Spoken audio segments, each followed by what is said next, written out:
Hello everyone.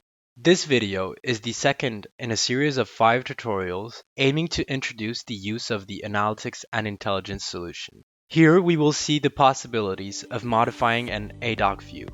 Once you have authenticated, click on Ad-hoc View List to access the list of existing views. Select the view you want to change from the list. For this tutorial, we will choose Assignment Approvals by Organization. This is a publisher giving access to different features and data such as fields, measures, columns, and lines or filters. This Ad-hoc view is not very intelligible, so we are going to modify it to make it more visible. Start by changing the chart type. Then, drag and drop the accepted measure into the columns to isolate only successful assignments approvals by organization. You can delete the total sum. Then add the approval type in columns and date in rows. To make the graph even more readable, you can increase the level of data using a filter. In order to optimize the graph's reading, we will group the dates by month.